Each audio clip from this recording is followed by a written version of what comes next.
friends, welcome to Vivek Medical Education. Today we will discuss 30 MCQ of nervous system. तो इसमें 91 से 120 तक हैं। इसके पहले के जो MCQs हैं वो मैं सॉल्व करा चुका हूँ इसी चैनल पे, तो आप जाके देख सकते हैं। पहले वो MCQ देखें, फिर या पहले ये देख लें फिर वो देख लें, तो सभी हेल्पफुल होंगे नर्सिंग के लिए। नर्सिंग जितने भी मेडिकल कोर्सेज हैं उनके लिए ये MCQs हेल्पफुल हैं। तो स्टार्ट करते हैं।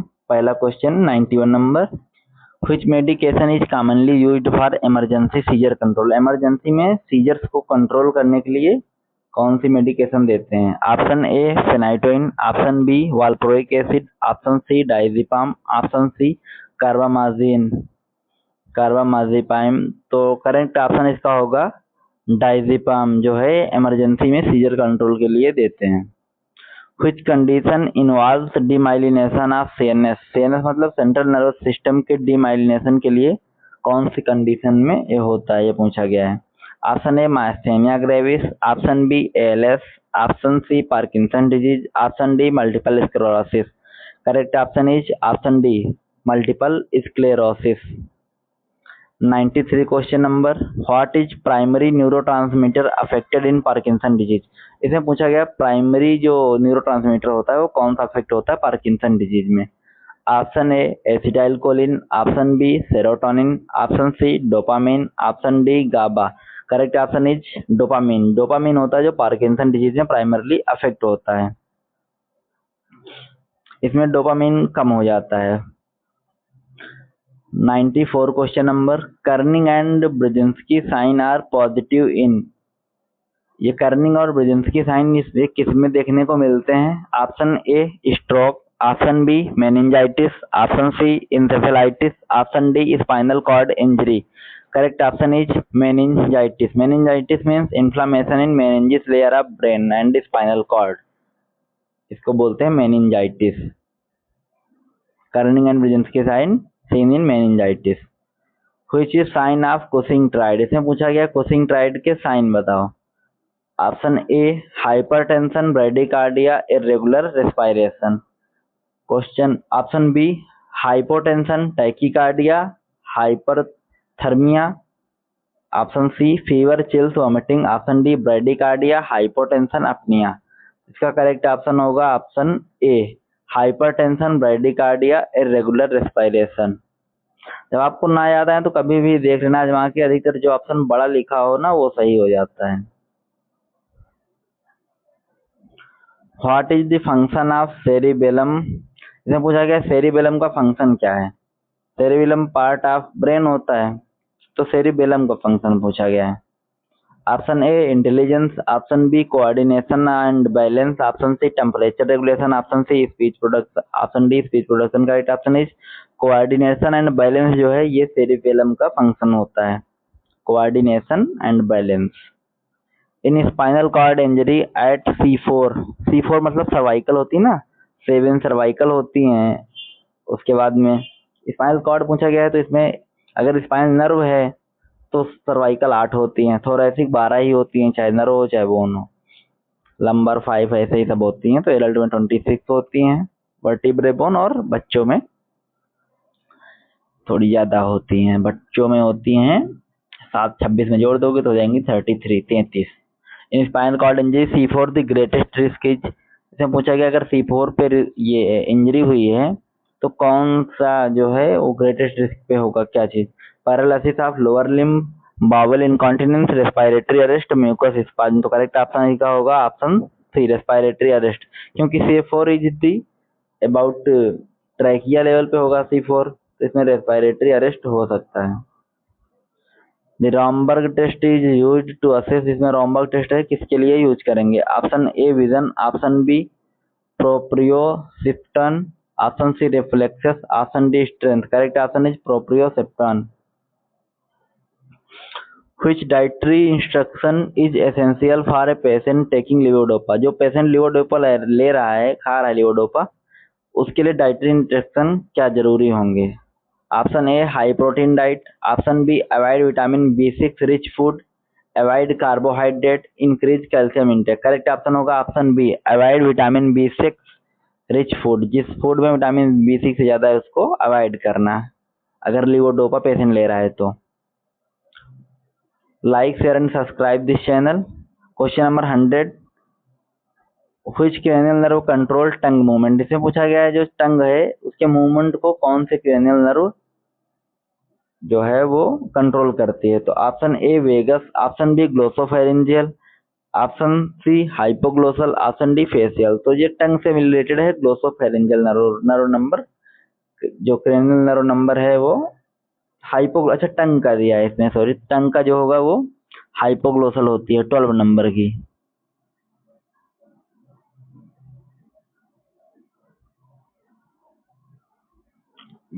जो हाइपोग्लोसल होती है वो टेस्ट के लिए होती है, इसमें टंग का मूवमेंट है तो हाइपोग्लोसल होगी।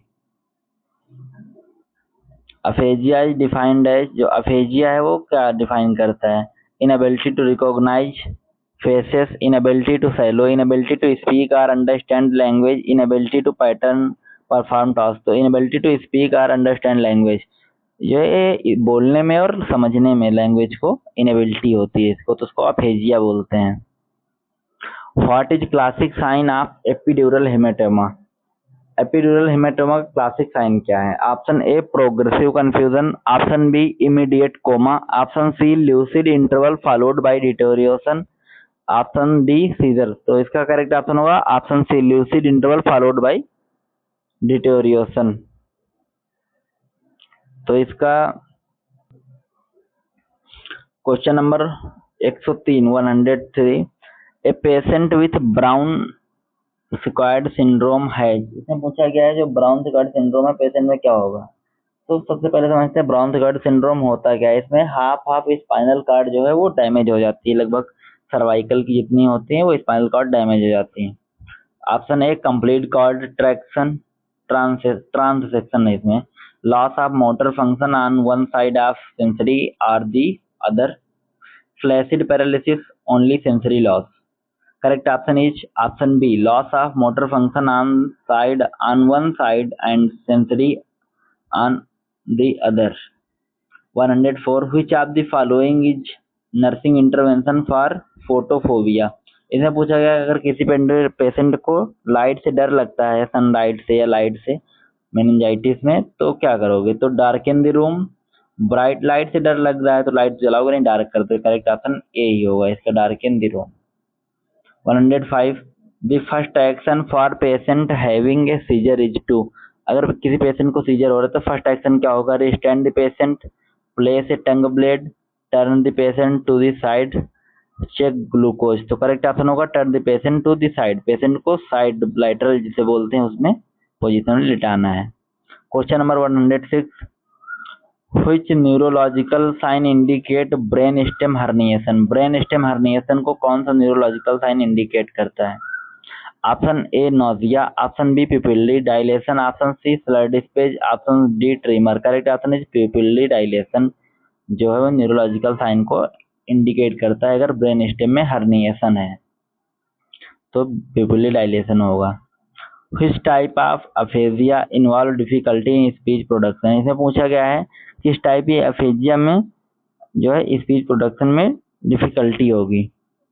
Option A Wernicke's aphasia, option B global aphasia, option C Broca's aphasia, option D expressive and receptive aphasia. Correct option is Broca's aphasia. Broca's area जो ब्रेन का होता है, ब्रोका एरिया वो स्पीच से related ही होता है तो स्पीच में ब्रोका होगा।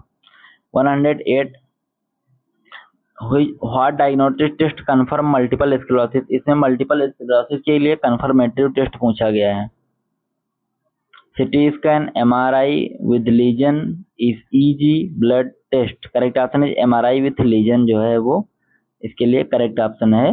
कन्फर्मेटिव टेस्ट मल्टीपल स्क्लेरोसिस के लिए MRI। Which position should a patient with a stroke and risk for respiration be placed during meals। इसे पूछा गया है जो पेशेंट है वो स्ट्रोक का है और उसमें रिस्क है एस्पिरेशन का, तो किस पोजीशन में उसको रखोगे। सुपाइन ड्यूरिंग मील्स, जब खाना दोगे तब। Supine, prone, high Fowler, side line. Correct option होगा इसका high Fowler position. During meals का मतलब है ना खाना देते समय या खाना देने के बाद। Which term refer to involuntary rhythmic eye movement? इसमें पूछा गया है कौन सा टर्म है जो इनवॉलेंट्री आई मूवमेंट को डिफाइन करता है। ऑप्शन ए डिप्लोपिया, डिप्लोपिया का मतलब डबल विजन होता है। Option B nystagmus, option C mydriasis, option D ptosis. तो करेक्ट ऑप्शन होगा इसका निस्टेगमस है जो ये इनवॉलेंट्री रिदमिक आई मूवमेंट को बताता है। Question number 111 a patient report an aura before the seizure, nurse should, ये सीजर की फर्स्ट स्टेज होती है रात, इसमें नर्स क्या करेगी, क्या करना चाहिए नर्स को? Administer lorazepam, document the aura and ensure safety, start CPR, prepare for lumbar puncture. Correct option होगा document the aura and ensure safety. इसमें ऑरा जो है उसको डॉक्यूमेंट करना है, यहाँ उसका टाइम ड्यूरेशन जो भी है, और इंश्योर सेफ्टी उस पेशेंट के साथ में आसपास जो भी है उसको क्लीन करना है एनवायरनमेंट को। Which cranial nerve is assessed by asking the patient to सर्ग शोल्डर, सर्ग शोल्डर को असेस करने में कौन सी क्रेनियल नर्व जो है उसका फंक्शन होता है? तो सबसे पहले समझते हैं सर्ग शोल्डर का मतलब क्या होता है। सर्ग शोल्डर का मतलब होता है जैसे कोई कंफ्यूज हो, लाइक ऑफ नॉलेज दिखे, तो उसको बोलते हैं सर्ग शोल्डर। तो उसमें क्रेनियल नर्व नंबर जो है वो 11 देखते हैं, असेसरी जिसे बोलते हैं, मतलब किसी को अगर असेस कर रहे हो तो असेसरी नर्व, बस इतना याद रखो। What is most common symptom of a brain tumour, brain tumour के मोस्ट कॉमन सिम्टम क्या है? Option A fever, option B headache, option C numbness, option D vomiting. Correct option is headache जो है वो ब्रेन ट्यूमर का most common symptom है, headache related to brain tumour. Which is best nursing intervention for a patient with increased ICP? अगर किसी patient का जो ICP है बढ़ा हुआ है तो इसमें कौन सा है नर्सिंग इंटरवेंशन जो बेस्ट है? Encourage coughing, keep HOB at 30 degree, Trendelenburg position, restrict fluid. तो करेक्ट ऑप्शन होगा keep HOB at 30 degree. HOB का मतलब होता है हेड ऑफ बेड, जो बेड का हेड है उसको 30 डिग्री पे लेवेट करके रखना। Correct option is option B. Spasticity in muscle occur due to, जो मसल की स्पास्टिसिटी है वो क्यों अकर होती है? Lower motor neuron lesion, upper motor neuron lesion, brain death, neuropathy. Correct option is option B, upper motor neuron lesion. Sudden severe worst ever headache में indicate, इसे पूछा गया है कोई जैसे हेडेक है, सबसे पहले सडनली स्टार्ट हुआ, सीवियरिटी फिर वर्स्ट बहुत ज्यादा होने लगा, तो क्या इंडिकेट करेगा? Option A sinusitis, migraine, subarachnoid haemorrhage, tension, headache. सबसे पहले क्वेश्चन समझो, क्वेश्चन में पूछा गया है हेडेक जो है सडनली स्टार्ट हुआ, फिर उसकी सीवियरिटी बढ़ती गई, उसके बाद में वो वर्स्ट हो गया, बहुत ज्यादा हेडेक होने लगा, तो उसे कब होगा ऐसा हेडेक? सबअर्कनॉइड हेमरेज, जब सबअर्कनॉइड में हेमरेज होगा तब ऐसा हेडेक होगा। Which electrolyte imbalance can cause seizure? कौन सा इलेक्ट्रोलाइट इम्बैलेंस होने की वजह से सीजर्स हो सकते हैं? तो इस क्वेश्चन को सॉल्व करने के साथ में लाइक शेयर एंड सब्सक्राइब भी कर लें चैनल को, और ऐसे ही बहुत से वीडियो चैनल पे पड़े हुए हैं, जाके देख सकते हैं। थ्योरी MCQ जितना है सब सॉल्व है इस पे। Option A hypocalcaemia, hypokalaemia, hyponatraemia, hypernatraemia. Question में पूछा गया था कौन सा इलेक्ट्रोलाइट इम्बैलेंस की होने की वजह से सीजर्स हो सकते हैं, तो ये होगा सोडियम की वजह से, जब सोडियम की बॉडी में कमी होगी तो हाइपोनेट्रीमिया।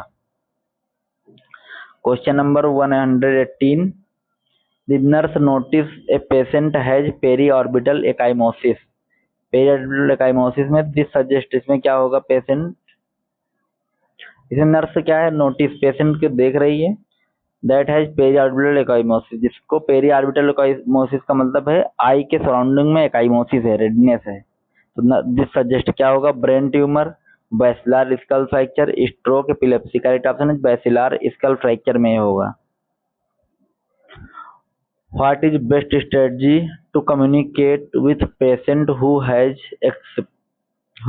एक्सप्रेसिव अफेजिया, जिसका अफेजिया बढ़ता जा रहा है, एक्सप्रेसिव है, तो उसमें क्या है? Repeat instruction loudly, use written communication and gesture, provide long explanation, use abstract term.